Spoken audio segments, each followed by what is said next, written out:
Assalamualaikum warahmatullahi wabarakatuh.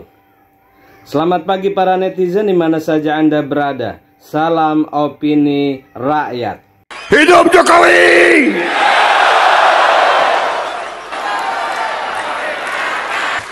Dan saya katakan di sini, kita berhasil karena kita didukung oleh Presiden ke-7. Tepuk tangannya kurang semangat. Semangat lagi. Hidup Jokowi.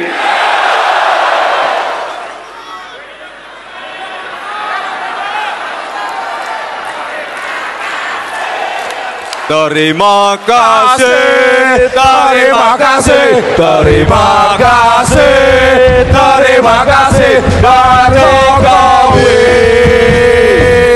Pak Jokowi.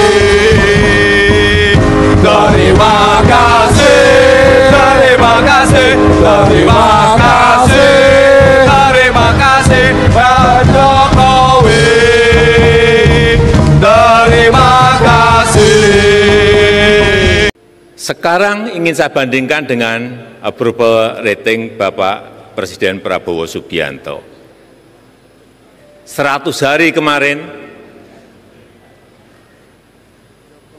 survei kinerjanya 80,9%. Dukungan dari parlemen juga di atas 80%. Artinya apa? Dukungan rakyat sangat kuat sekali, dukungan politik di parlemen sangat kuat sekali.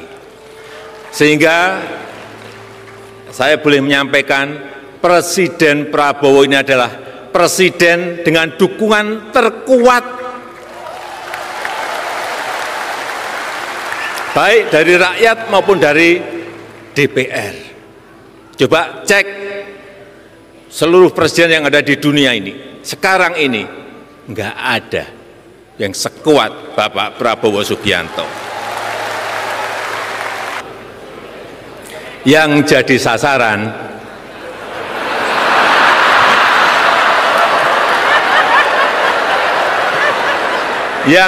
sasaran adalah Jokowi. Karena saking kuatnya Bapak Presiden Prabowo Subianto, dikit-dikit yang salah Jokowi, dikit-dikit yang salah Jokowi, dikit-dikit yang salah Jokowi.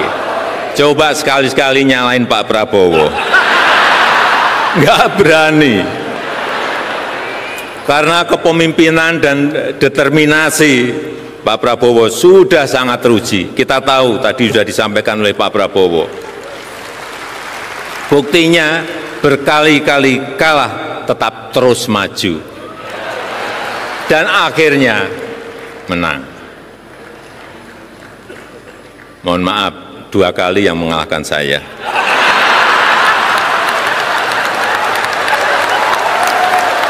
Penyandera, penjajah, dan penjahat. Hampir semua menteri dan aparat berada di bawah kendali dirinya.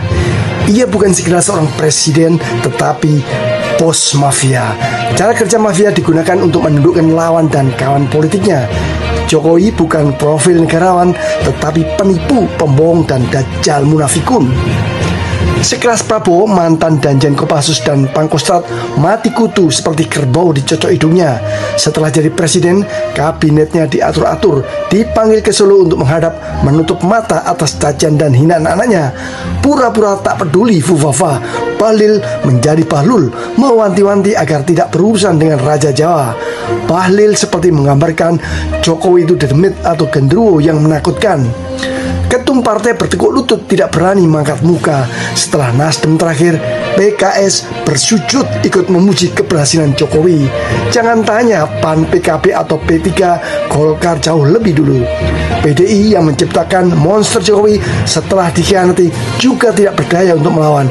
Mengecam sebentar kemudian berbasa-basi menghindar untuk berurusan serius. Ketua DPR Puan Maharani dalam cengkeraman sekurangnya tersandera. Pasca lengser dari jabatan presiden 20 Oktober lalu, jaringan laba-labanya tetap dibuat dan dipasang. Masih berusaha untuk menguasai semua. Lucu, Menteri-Menteri Prabowo masih sowan dan minta nasihat ke Solo. Jokowi permanen sebagai bos mafia, memilih mana yang harus dihabisi dan dipertahankan. Ada 3 nama yang sedang dicoba untuk ditundukkan, yaitu Tom Lembong, Said Didu, dan Hasto Kristianto. Tom Lembong disangkakan dalam kasus kebijakan impor gula, kebijakan yang sebenarnya sama dengan yang dilakukan oleh Menteri Perdagangan lainnya, bahkan dengan tonase yang jauh lebih besar. Tom dikriminalisasi untuk memukul Anies Baswedan. Tom melawan meski ditahan. Ia nyatakan kebijakan impor gula itu atas sepengetahuan atau menjalankan perintah Jokowi. Said Didu dilaporkan oleh Kades Blimbing yang membela Aguan dalam pembangunan PIK 2. Tuduhan melanggar Undang-Undang ITE dinilai mengada-ada. Yang jelas itu adalah upaya untuk meredam sikap kritis Didu yang lantang membela rakyat dari penggusuran dan pemilihan tanah rakyat dengan harga murah. Said Didu manusia merdeka melawan Aguan pengusaha pilihan Jokowi. Mediasi yang ditawarkan ditolak Didu mentah-mentah. Hasto Kristianto, Sekjen PDIP, diperiksa kasus Harun Masiku cerita hukum lama sebagai tabungan politik baru. Wawancara terakhir dengan Koni, Raka Hundini menyulut semangat Hasto untuk siap melawan Jokowi dan pasukan partai coklatnya Listio Sigit.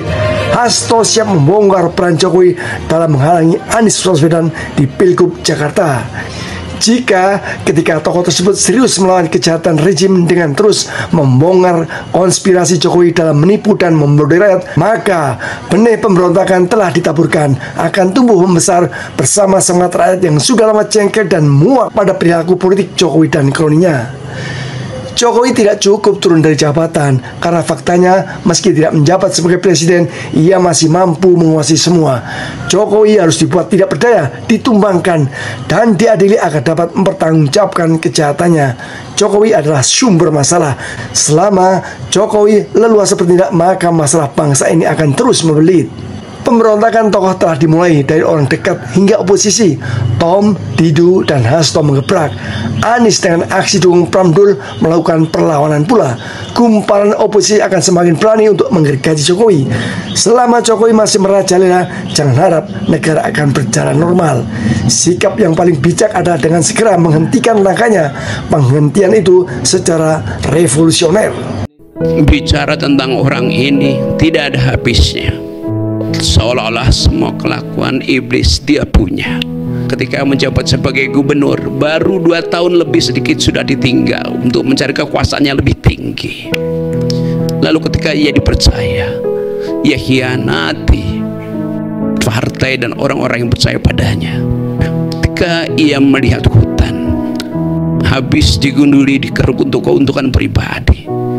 Ketika Indonesia penuh dengan hasil tambang, dia keruk bersama keluarganya. Ketika di depannya ada laut, dia bantu oligarki untuk menguasainya. Lalu apa yang tersisa sekarang di Indonesia? Tinggal langit yang penuh dengan polusi. Akankah dia kapring-kapring juga? Keserakahan telah membutakan mata dan hatinya. Demikian saudara, apa pendapat Anda? Silahkan ditulis di kolom komentar. Terima kasih telah menyaksikan video ini sampai selesai. Salam hormat. Wassalamualaikum warahmatullahi wabarakatuh.